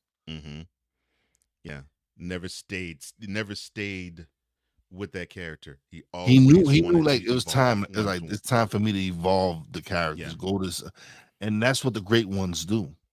Like when you see a character is going stale and such, you flip it and you add another element to it and you do something different. And that was what he was great at. Is I'm feeling kind of stale and stagnant with this role, but it's crazy because that's how life is, though. Yeah, like you can't stay in the same lane forever. Eventually, you have to grow and adapt and so I listen. I appreciate what he did for wrestling. He was a fantastic wrestler as far as everything, the mic, in ring, charisma, everything. Yeah. He and the crazy thing was nobody thought this was gonna be him. Like when he came to Husky Harris, like nobody really cared about that character. Nobody wasn't talking about him. And he went back and he could have easily quit, but no, he went, tinkered, evolved, they created this character and he ran with it. That's a sign of someone who got it. Yeah. Now you know what's funny. You know, we think of characters in wrestling. Okay, so this guy is easy to love. This guy is easy to dislike. And then you have characters where it's like it just depends on the day and depends on the story he or she is telling, to where if I like or dislike this character. But this is more of a tweener, which unfortunately to me, I think a lot of wrestling is now creating characters that are tweeners.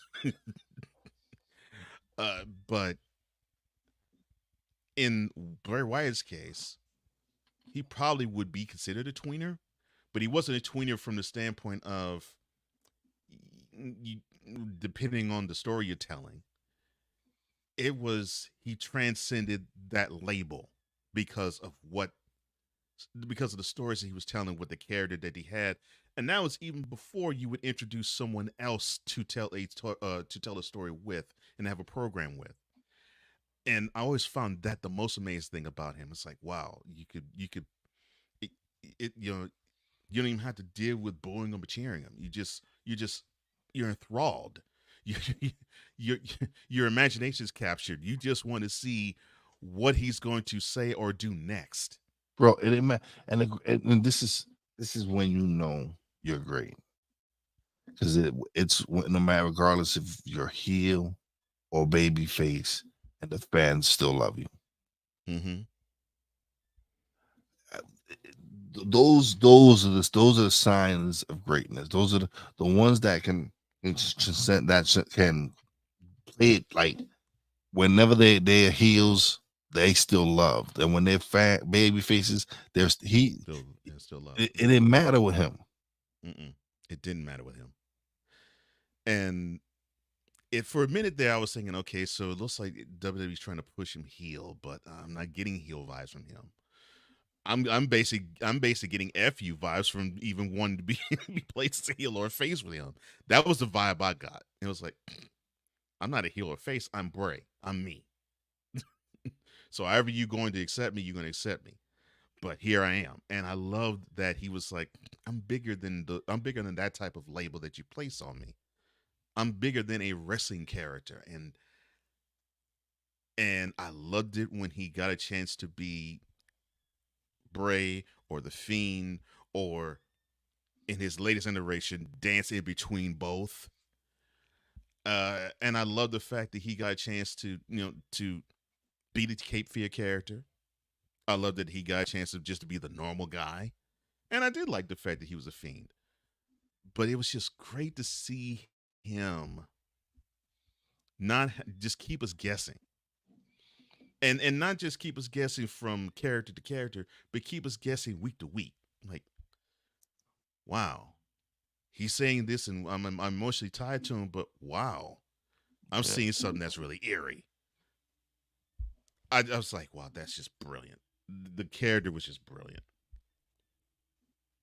Victor says, look, Bray, he proved that you didn't have to do a 450 splash and moonsaults to gain a response.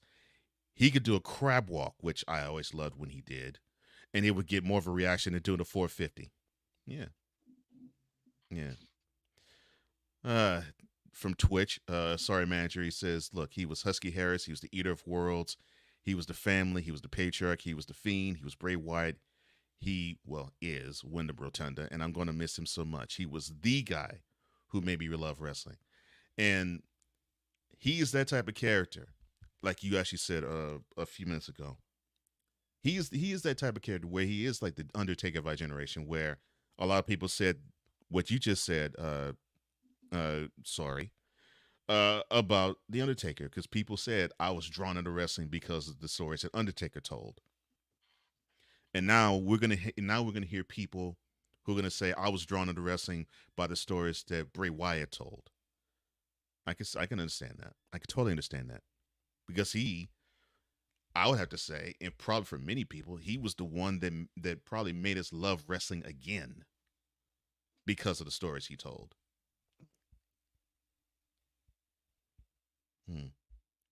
Yeah. Well, Bray, we love you, bro, and man, thank you for the endless amounts of entertainment you gave us, and thank you for the life lessons you taught us, that we should never settle, and that we should always change things up whenever things get stale, and never, ever be content with who we are, because we can always be better than the day before. Definitely. Bray Wyatt, wonderful wrestler, but more importantly, wonderful husband and father. He was dead at the age of 36, and your legacy will live on longer than 36 years, my friend. And from celebrating a life to celebrating life in general, we have now come to the bottom of the second hour, and it's Monday, Tuesday, Wednesday, Thursday. Friday. And you know what we do every Friday? At the bottom of hour number 2, here it is, and here he is. And now, the transporter to Hades, the reformer of hooker whores, and the bronze god, the one, the only, the legendary Chris Bay.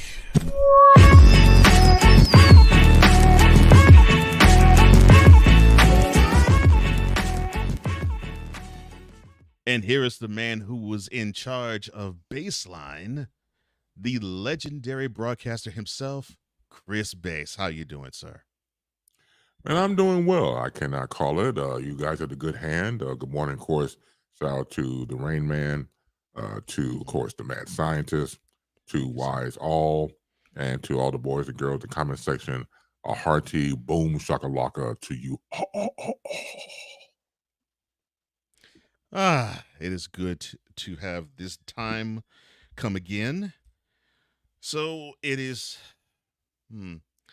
we're at the end of August, because the next time we do this, it'll be September. What is on your mind, sir? Well, first of all, it's on my mind. Congratulations to ESPN's Hot Sauce Freddie Coleman, and of course to Harry Douglas as the new afternoon team on ESPN Radio doing 3 to 7 p.m. Eastern on their beloved station. I think it's a good move. I like both personalities. Someone like myself who had the honor of interviewing Freddie Coleman a while back. When you interview people in our industry, once again, podcasting, broadcasting, and you see the light within them, and of course, it's different from what they do. Obviously, they're showcasing their talents, whether it's on radio, or television, or both, or podcasting. But we get a chance to do like a one-on-one and in-depth interview. You say, okay, I see where that knowledge comes from. I see where the hard work is put into it. So, hot sauce Freddie Coleman is that brother, man. I wish him the very best. I like Harry Douglas too, and he told me before about the shakeups over there at ESPN over there. These things happen, as we know, just in business and in corporate and in general. But change is inevitable, whether you like it or not, and it could be good, bad, or indifferent. And so, the casualties of war that happens when you do these type of shakeups, I'm always looking forward to the new horizons of people who put in hard work, like a Freddie Coleman, like a Doris Burke, and people like that who deserve more time and more shine. So, again, shout out to Freddie Coleman and Harry Douglas on the new endeavor. Look, I haven't had a chance to meet Freddie Coleman, but from all I've heard, and I've heard from many different people, they have said exactly the same thing as you. And I was like, yeah, he's one of those guys that his spirit is so giving, and his passion is so palpable that it's like you want more of it, and he's willing to actually give you that time, which that's something you don't really get personalities of his stature to even give you, because they think, well, okay, if they are lower than you, they seem to say, all right, you're only worth maybe 5-10 minutes. Go. And he doesn't have that energy, and that's a great thing to see, because it makes me think, okay, I aspire to be that. I aspire to be as open and as giving as a Freddie Coleman is, to where I don't think of myself higher than certain things or certain people, that I'm humble enough to say, look, I was where you were. I believe you can ascend to this if you put in the work that I did, and here's to help boost you to boost you and get there. I love those types of people, and you strike me as that, sir. You always have struck me as that, where you can think, well, I've done radio for decades. I don't necessarily have to, jump on this platform. But no, your heart is warm enough to where it's like, all right, I see the hard work in these individuals. I see that they're putting in the time, and I love what they do, and I love what they do, and I love who they are. Okay, well, let me give them a rub. And hopefully they have the mentality that they will give me the rub in return. And I think we have done that. And because of that, it makes people like me respect you even more. Well, as I always say, I love the love, and so thank you for saying that. And I feel it not only in the 1/4 part of my Native American heart, but my 100% of my heart all together. So thank you tremendously, and it humbles me because. And I was telling my wife this at one point, when she was around. I said, I don't see myself as nobody special, and to a degree, I still don't, because again, I know the path I have been on, and it has never been to the point of sunshine and rainbows. It was a lot of fights. Of course. A lot of fights with management, and it gets to a point where reputation precedes you, to the point where nobody wants to hire you. I don't believe in revisionist history. If I had to go back and fight again, I'd probably do the exact same thing I did. And only because of the fact that nobody will stick up for you but you. When you're in a boardroom or in an office, and certain managerial style just doesn't work well with you, or people promise you things and it never comes through on their promises. And I'm going to confront you on it. Hey, remember a year ago you said I was going to be on A, B, and C? What happened? And usually they're cowards, and usually want to duck and run or continue to lie. As a friend of mine here in Chicago, when she watches the eyewitness news, she calls it the lie witness news. And some people just like to lie all the time. It's just what they do. It's in their nature, it's in their DNA, and that's just who they are. So even in the introduction, when you give every Friday, and I put on my own show about the legendary Chris Bass, I still look over both shoulders to me, because I never thought that word would be associated with me at all. I think that once you, when you become Obi-Wan Kenobi and you realize what your self-worth means to others, and I don't mind helping people because somebody helped me. It's just that simple. It's the classic each one teach one. If anybody you guys reach out to me, I'm going to reach out back. I don't deny. I take that back. I do deny certain people, because certain people out here are really nuts. Not the people on this panel, obviously, but certain people are one step away from a monogram straitjacket, and they know who they are. Probably they don't know who they are because they're crazy as hell. Anyway, I digress. When it comes down to helping people, it depends on the person, him or herself. You have to be able to want to help people. It should not be something you do kicking and screaming. It should be just as natural as breathing.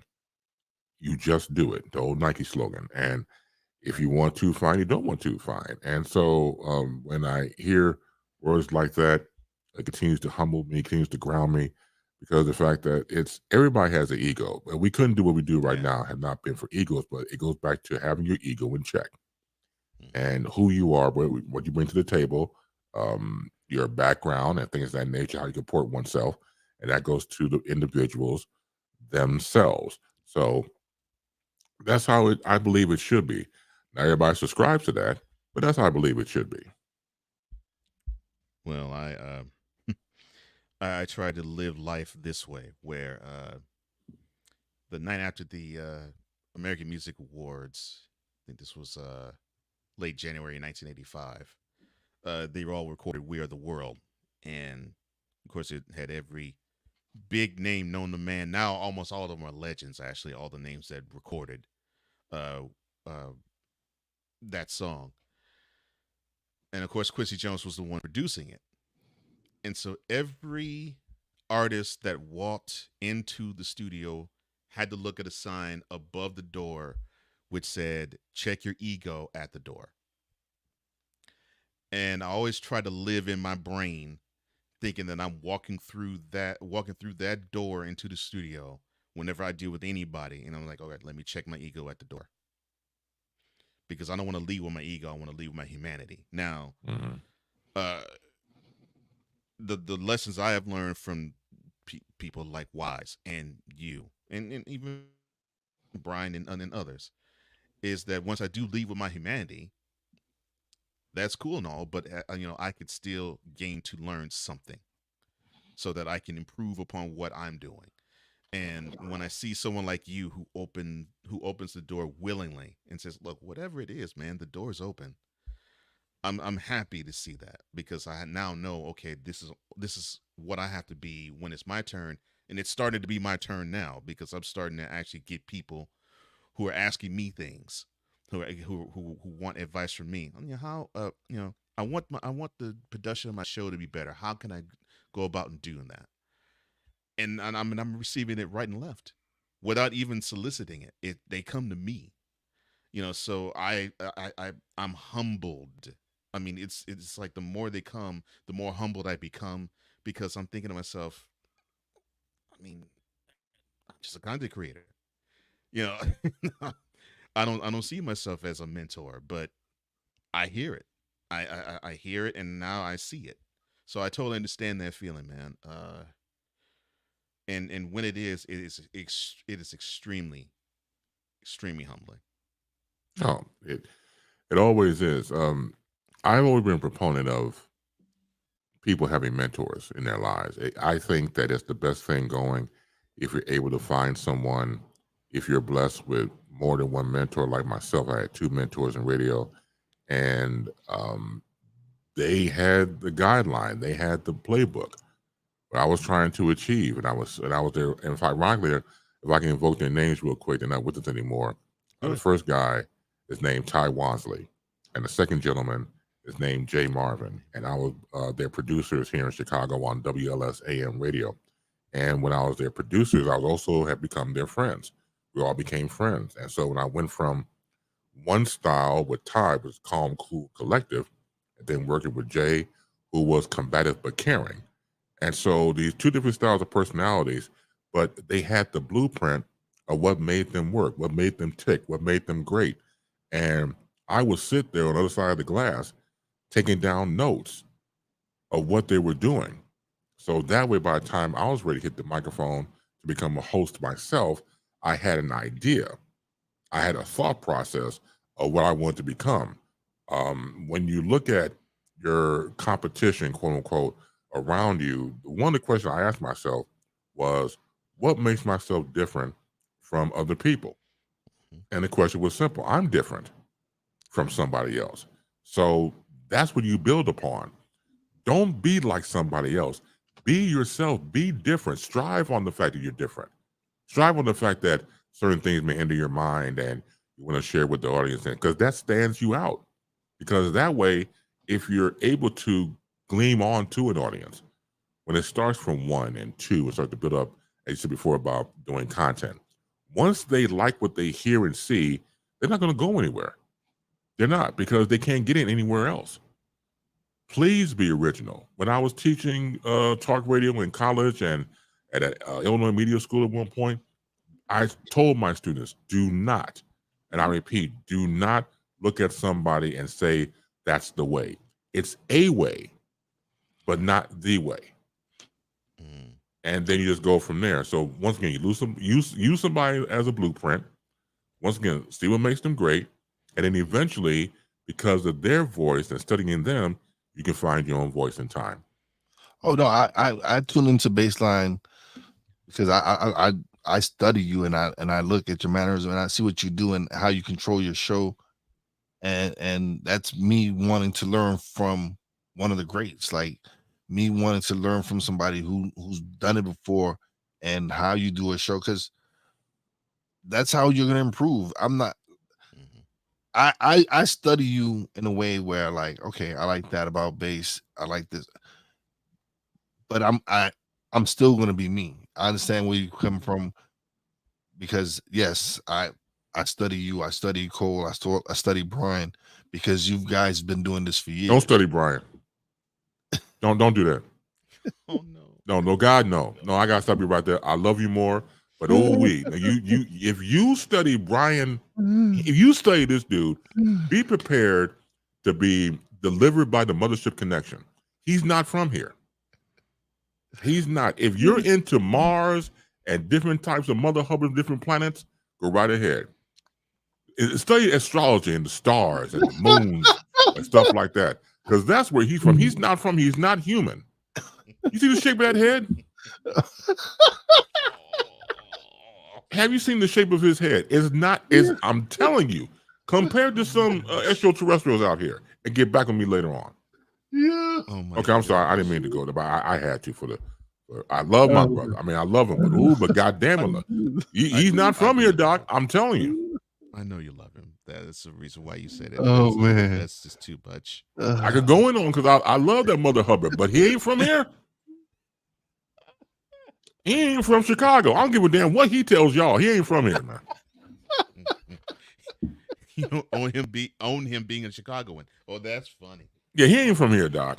Oh, man. Okay, I'm sorry. Please continue, Wize all, but I had to get that one in. I'm like, you're going to do that, Doc. You got to go in. But you know, I'm always tuning into baseline, right? I'm always right. checking. I'm always, and that's because when I see your show is like, you like we talk about how you're able to deliver your lines with a straight face, like it just comes out, and that's a gift.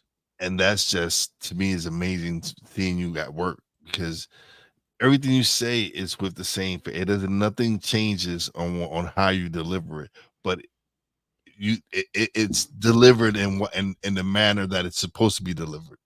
Mm-hmm. If you understand what I'm saying, I do. I do.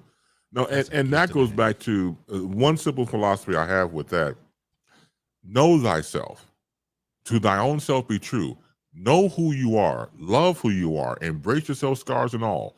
Because if you don't do that, you can't do this. As far as I'm concerned, you have to embrace everything about oneself in order for that oneself to go to the masses. And that's the only way I see it. It could be done. We have too many copycats in all types of fields that it is already. Everybody's copying out somebody else. Everybody wants to be the next so-and-so. Let's try being the first you. Let's try that for a change and see what happens. Yeah, just might be surprised. And it's funny that people don't want to subscribe to that. They want to be the next something, and then they promote wanting to be the next somebody. You know, I mean, in sports we hear it all the time. You know, who's going to be the next Michael Jordan? Who's going to be the next Kobe Bryant? Well, nobody. Who's going to be the next Tom Brady? Nobody. Peyton Manning, nobody. And it's best for them to be the first whomever they are, and because that's how you're going to fully appreciate them, because you'll appreciate them uniquely to everybody else, because you got a chance to see them do it the way that they did it. They achieved greatness, like you said, which is a perfect way of saying this, Base. It is a way, but it's not the way. You know, so I mean, Montana got his rings a way. Brady got his rings a way. Now Mahomes got his rings a way. But they didn't do it the same way as the other ones. They did it the unique way. They had a unique style that got them to the chip multiple times, all three of them. So I love the fact that you were saying celebrate the one thing that is unique, and that is you.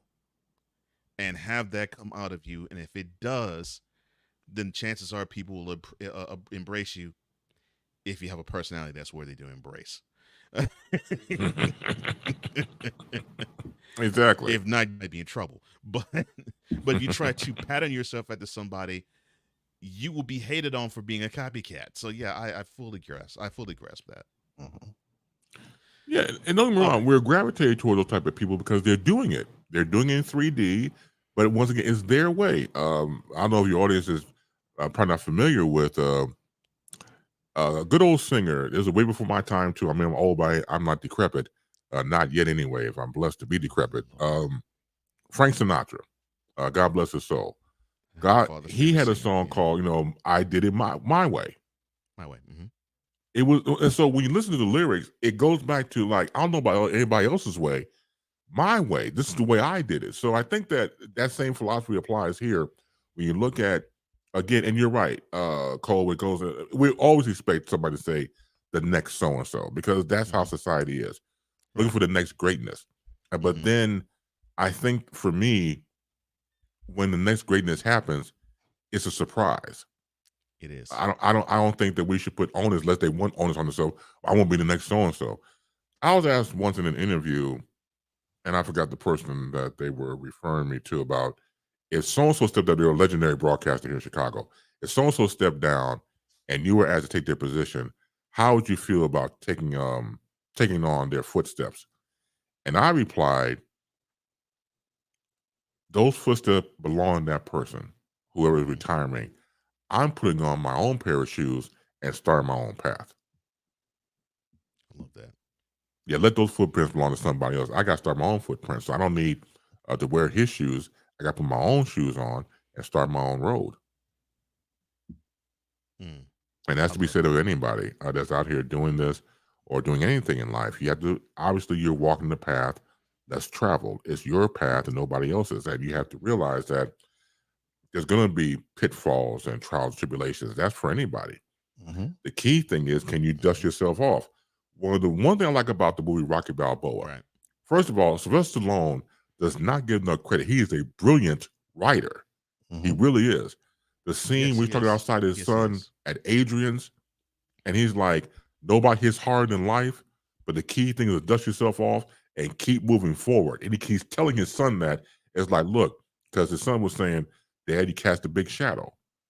And he was like, look, I may cast a big shadow, but that's my shadow. If you want something, to go out and get it. Don't blame me or her or anybody else. You got to get that. That's what winning is all about. And and Sylvester Stallone wrote that stuff. No, it's absolutely right. It's you can easily. It's easy for you to. I think it's easier for people to blame mothers when they don't succeed, and they don't realize that it's how you're thinking about it. It's your mindset. It's how you're approaching it. If you keep approaching it like I'm the victim, then that's what you're always gonna be. You need to go into the mindset like, regardless of what obstacles I'm facing in life, I'm gonna, like you said, pick myself up, dust myself off, keep it moving. Because the moment you stay and you wallow in your self-pity and you're like, oh, woe's me, oh, woe, you're gonna lose. And then you're wondering why things happen, why the same negative things are happening. Well, that's the energy you're putting. When you're in that self-doubt, in that self-pity, and you're saying, oh, it's me, it's look at what's happening to me. What are you talking about? It's happening to everyone. People go through something different. People go through situations in their lives. You're not the only one that is going through struggles in life. Right. Everyone has their struggles. Everyone has their issues, and some of us hide it better than others, or they just know when it's time for them to express it. Yeah. Yeah. Very true. Yeah, it is true. Or they not only know how to express it, they understand that they, or at least if you go through enough of them and you understand that trials are meant to make you better, they tell the story because that story is at its end. And they can actually say to you, well, I did go through this, and it was horrible, and man, I was terrible. But look at me now. I suffered through all of that. I've traversed through all of this, and I am the person that you see now. And I don't smell like smoke. I'm dealing with two widowers here on this panel right now. I don't have that. I don't have that testimony. You two do. And you two are probably two of the most jovial people I know. But you had to deal with that pain and learn how to navigate it, and probably still at times have to navigate it still. But the story is not the struggle. The story is, I now have made it to this point where the tragedy and the travesty does not define me. And it makes me look at the both of you with higher respect, because you all have done that. You all have done that work, and now you move forward, and I can't tell that you suffered such a huge loss, because that's not your story. The story I hear is a legend in radio. The story I hear is a content creator who knows how to create great shows and put on good interviews. And it's a testament to the gentleman that you both are. So I appreciate the both of you, and similarly, I appreciate you in that regard. Well, look, I obviously we both have these stories, and I don't believe in revisiting this history. My wife Vicky and me, we met in high school, and I was 16 years old, and I knew then I wanted to be a monk because no girls wanted me whatsoever. I see, Wize a good-looking dude. I mean, he's probably got all types of girls when he was in high school. Me, on the other hand, no, I had to work hard, Doc, and I got to a point where, you know what, I'm going to give myself one of those brown robes and tie a rope around my waist, and just and just become a monk because at 16, yes sir, yeah, I thought about that. Seriously, I was going to become a eunuch and not even think about girls at all whatsoever. And then my future wife comes along. We were good friends, and we met in school, like I said, and she was always good in math, and I was never good in math. English was my top thing, and she didn't like English. All right, then we'll tell you what, I'll come over to your house and you'll help me with this math crap. And with English, we'll go from there. And that's how we met. And it went from there. But no, man, no girls wanted me at all. I mean, and I'm not hating on my man Wize up there. He looks like a light-skinned dude. But back in the day, light-skinned brothers were getting all of the action, man. In the 80s, we're talking about the 80s, man. Light skin was in the 80s, Doc. I mean, you had to have hair. We all know that. Yeah, and I'm brown from the boogie down. Ain't nothing wrong with me, but girls just kept seeing this light skin stuff. And if you were light skinned, bald headed with one hair sticking out your bald head like Tweety Bird, you can still pull girls. Oh man, you're right. But you're right, he light skinned. But you're right, bro. If I went to high school with Wize by the time I was in high school, I wouldn't have stood a chance. He didn't make no sense. He would have been turning down numbers right and left. Right. I mean, and once again, my best friend Fletch, he's light skinned. He's damn near see through. So I've known him since back in the day in grammar school. He was best man at my wedding. That's my right. man. I'm not gonna lie. I didn't have a problem with the ladies. I did. Like I said, yeah. I mean, come on. There's a reason why I call you the Puerto Rican. I'll be sure. It was. Get out of here, man. Rescue me, Doc. Come on, Doc. The Puerto Rican. I'll be sure. You kidding me? It wasn't difficult finding a date for Friday night. No. See, there you go. Right. That's what I'm saying. Thank you. I'll bet that. Yes. See, of course. See, you an honest hoe. Yeah. And all your hoes are honest. So you know what time it was back in the day, man. You know how you got down. So I ain't mad at you. But the rest of us Mother Hubbards, man, we had to work like dogs. I ain't mad at you either.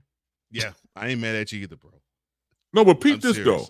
When Vic and I became a couple, then the girl started wanting to get with me. Right? It never failed. That's how it happens. Man. When you get the girl, that's when they all like, oh, he's taking that. He's like, there's something more attractive about him now. Exactly. I have never been. Like, why she want him, Chris?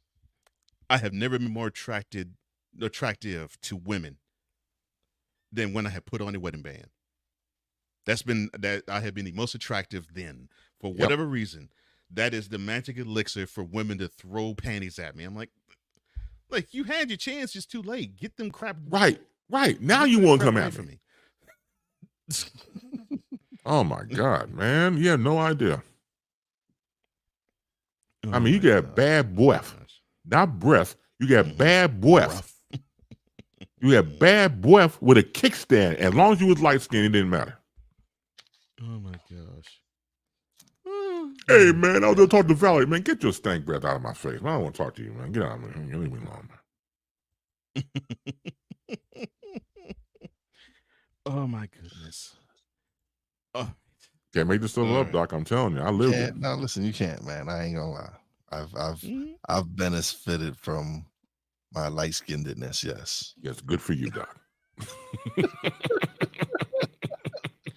Good for you. As a matter of fact, I suggest on this panel, and one day it was all right with Brian, to have a Puerto Rican I'll be sure day.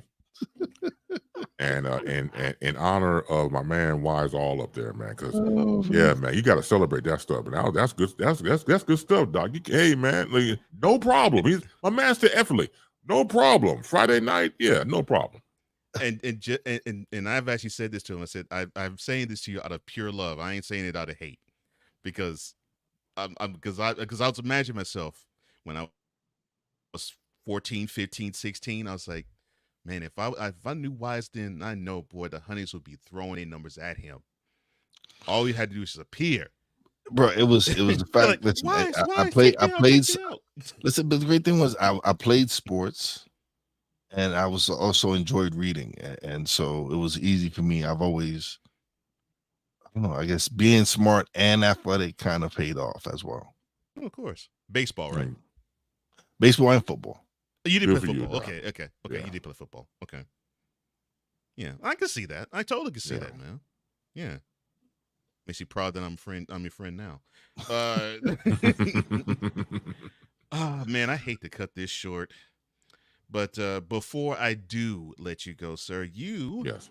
Mr. Bass, you said last week that you had an important announcement to make. I think it's a wonderful time for you to do it. So what is that announcement, sir? Well, I'm going to continue to tease, and I want everybody to join me today at 5 p.m. Eastern, 4 p.m. Central on Baseline. I have an announcement to make about the show. Nothing apocalyptic, nothing like that. I'm good. I know people reach out to me. Bass, you all right? Your thyroid okay? No, I'm good. I'm great. And this is going to be a great announcement for everybody involved. I'm bringing on new people at the same time, so it's going to be a lot of fun. So please join me. I'm not going to be one of those people. I have a 2-hour show. I'll not make you wait to the end of the show. I don't do things like that. So as I do my pleasantries in the beginning and fending off the hooker whores and being the bronze guy that I have, and when I get through that spiel, I will make the announcement. So today, please, boys and girls, join me today via Facebook Live for me, Chris Bass, and Baseline, the Uncanny Chris Bass at that. I had to give myself a title because I deserve it. The Uncanny Chris Bass today on Baseline, 5 p.m. Eastern, 4 p.m. Central, with a special announcement. Hope you can join me for that. I love the fact that this wonderful, legendary gentleman is doing the broadcasting service of not burying the lead. I totally appreciate you doing that. Not a problem. Well, if you want to tune into Baseline, I suggest you do. You want to be entertained, you want to be educated, and you want to actually feel as though you've been seen. This man is the man that will do it. And he joins us every single Friday at the bottom of hour number 2 of this program, and we totally appreciate him. Chris Bass, thank you, sir, once again, for the lessons and the laughs. Well, thank you. Let me be myself again. And again, for those of you real quick, go to facebook.com and type in Chris Bass, CHRIS, B as in broadcasting, ASE. Please go tell 5 of your friends and 8 of your enemies that Chris Bass will be in the air. I always get that number wrong. Okay, so it's 8, not 3. Got it. 5 of your friends and 8 of your enemies. That's cool, Doc. Love you, man. And you already know, man. I respect you and admire you. Thank you. Thank you. I love and respect you guys more. Thank you so much for the love. I love the love. Please join me today. Have a fantastic weekend. Talk to you soon. You too, sir. And now, the transporter to Hades, the reformer of hooker whores, and the bronze god, the one, the only, the legendary Chris Bay.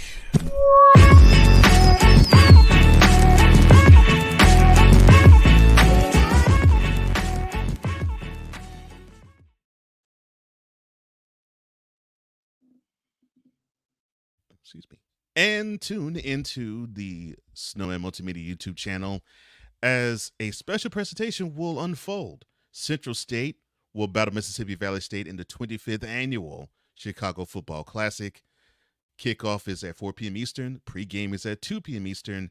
And our wonderful resident play play caller Brian Snow will be the one to call all the action. That's Central State, Mississippi Valley State, and the Chicago Football Classic from Soldier Field, September 2nd. That is not tomorrow. That is next Saturday. 2 p.m. pregame, 4 p.m. kickoff. And since it's Chicago, 1 p.m. Central pregame, 3 p.m. Central kickoff. Any parting words, sir, before we do let the audience go, sir? Peace out. All right.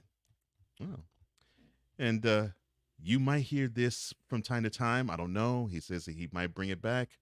The following is a public service announcement from Wize El Jefe. Boston. This has been a public service announcement from Wize El Jefe. Y'all really want me to bring out a retirement, don't y'all? Everybody's clamoring for it, ain't they? I don't care. It doesn't matter to me. I know. You can have it stay in retirement. You can bring it back.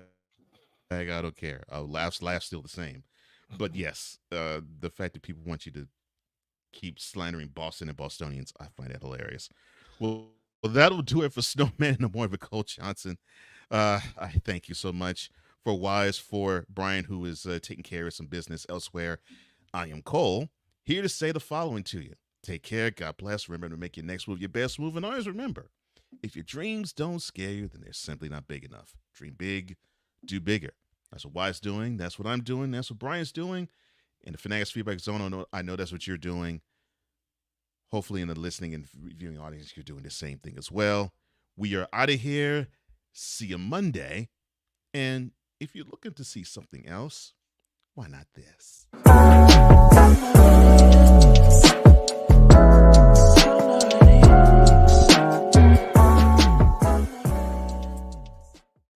You don't know what names he was being called, and there's no and being drunk is no excuse. No, you still need to be held accountable for your actions. Mm-hmm. So for you to even try and flip it on that the dock worker could have de-escalated, because that's what he said. He should have dock worker should have de-escalated. How you gonna de-escalate 5 people jumping on your and beating you down? Huh? What's the de-escalation in that? Yeah. Again, MAGA, take this fat with you, because he doesn't speak for us. He could take those sheets that he was promoting on his show and wrap himself around with them and go drown himself in the pool. I could give 2 Oh my God. No. And who does Wize tell to concede in the 2024 presidential race? Well, you have to tune in to the Comey Media Incorporated YouTube channel or the Real Wize TV YouTube channel for Mentality. And you can catch each and every replay on television, BS3 through Roku TV, 5 p.m. Eastern, 4 p.m. Central every Thursday. We thank you for your support, and see ya.